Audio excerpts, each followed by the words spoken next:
नमस्कार विद्यार्थी मित्रांनो, गुड मॉर्निंग सर्वांना।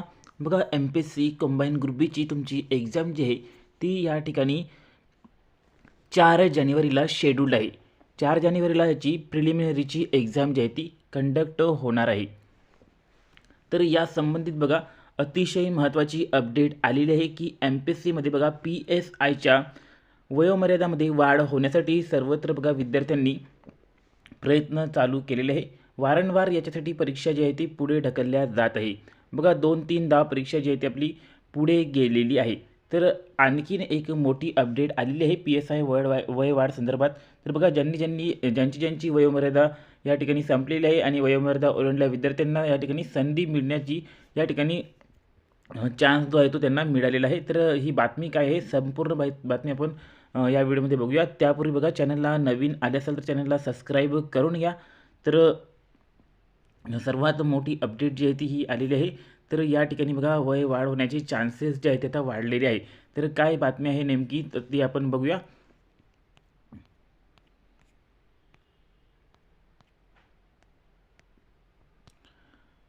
तर बघा हे न्यूजपेपरचे एक कात्रण आहे। तर यामध्ये सांगितलेले आहे की विद्यार्थ्यांसाठी MPSCचा वयोमर्यादा शिथिलतेचा विचार, जानेवारीच्या पहिल्या आठवड्यात आयोगाची बैठक। बघा या ठिकाणी विद्यार्थ्यांनी आंदोलन केले होते आणि खूप साऱ्या विद्यार्थ्यांनी या ठिकाणी मुख्यमंत्र्यांना लेटर वगैरे रिक्वेस्ट वगैरे पाठवल्या होत्या की सर आमचं जी वयोमर्यादा ओलांडली आहे तर आम्हाला एक चान्स मिळाला पाहिजे, जेणेकरून आम्हाला देखील MPSCची ही कंबाईनची परीक्षा द्यायला मिळाली पाहिजे। तर या संबंधी बघा गव्हर्नमेंटने या ठिकाणी विचार केलेला आहे आणि जानेवारीच्या पहिल्या आठवड्यामध्ये आयोगाने एक बैठक ठेवलेली आहे। तर या बैठकीमध्ये आता काय विचार होते आणि या बैठकीसंबंधित काय काय माहिती आहे, सर्व काही माहिती बघा या न्यूजपेपरच्या लेखनामध्ये आपल्याला मिळून येते। बघा महाराष्ट्र लोकसेवा आयोगाच्या MPSC संयुक्त पूर्वपरीक्षा गट ब 2025च्या परीक्षेसाठी वयोमर्यादा ओलांडलेल्या विद्यार्थ्यांना एकदा विशेष संधी देण्याची मागणी परीक्षार्थ्यांनी केलेली आहे। त्यामुळे या संदर्भात लवकरच बैठक घेण्यात येणार आहे। ही बैठक जानेवारीच्या पहिल्या आठवड्यात MPSC आयोगाकडून घेण्यात येणार असल्याची माहिती सूत्रांनी दिलेली आहे। MPSC आयोगाच्या जाहिरातीनुसार गट ब आणि गट क साठी एकूण 674 पदांसाठी ही परीक्षा होणार असून त्यात 392 पोलीस उपनिरीक्षक म्हणजेच PSI पदांचा समावेश आहे। यात वयोमर्यादा मोजण्यासाठी 1 नोव्हेंबर 2025 ही तारीख निश्चित केलेली आहे। त्यामुळे गेल्या 3-4 वर्षापासून तयारी करणाऱ्या हजारो विद्यार्थ्यांचे वय 1-2 महिन्यांनी अधिक ठरणार असून ते परीक्षेसाठी आपोआप अपात्र ठरणार आहे। तर बघा या ठिकाणी 1 नोव्हेंबर 2025 ही तारीख वयोमर्यादा कन्सिडर करण्यासाठी ठेवलेली होती। त्यामुळे 1-2 महिन्यांनी या ठिकाणी मुलांचे वय जे आहे ते जास्त भरत आहे, त्यामुळे त्यांना या ठिकाणी चान्स मिळालेला नाही आहे। जर ही तारीख बघा या ठिकाणी वयोमर्यादा मोजण्याची जर ही तारीख आहे ती या ठिकाणी थोडी पुढे जर गेली असती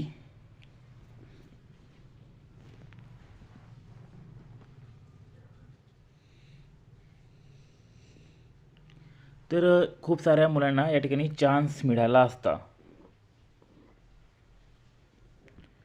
त्यामुळे आयोगाने या ठिकाणी बैठक ठेवलेली आहे। या बैठकीमध्ये चांगला निर्णय येऊ शकतो आणि या ठिकाणी मुलांना चान्स जे आहे ते मिळू शकतात। तर ही तारीख जी आहे ती 1 नोव्हेंबर 2025 न ठेवता जर ही तारीख पुढे 2026मध्ये मार्च एंडिंग एप्रिल ठेवलेली असती तर या ठिकाणी बघा खूप साऱ्या मुलांना चान्स मिळाला असता, त्यांचं या ठिकाणी वय गेलेलं नसतं।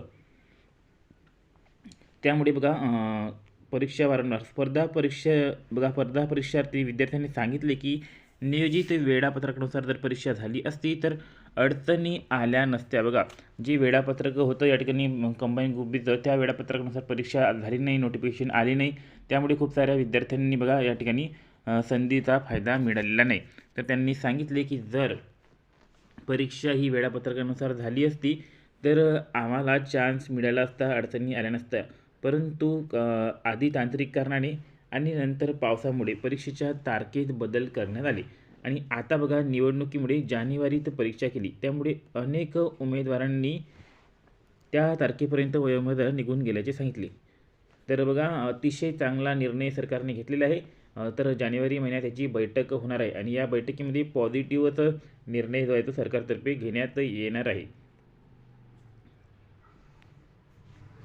तर तुम्हाला देखील या ठिकाणी बघा वयोमर्यादामुळे तुमचं देखील परीक्षेला बसण्याचं जे हे होतं ते या ठिकाणी अडलेलं आहे का हे कमेंटमध्ये सांगा. आणि याची गरज तुम्हाला देखील आहे का की वयोमर्यादा वाढली पाहिजे. जर असेल तर बघा चॅनलला सबस्क्राईब करा, व्हिडिओला लाईक करा. नक्कीच तुमच्यासाठी पॉझिटिव्ह बातमी जी आहे ते काही दिवसातच येणार आहे. त्याची अपडेट सर्वात प्रथम तुम्हाला आपल्या चॅनलवर मिळून जाईल.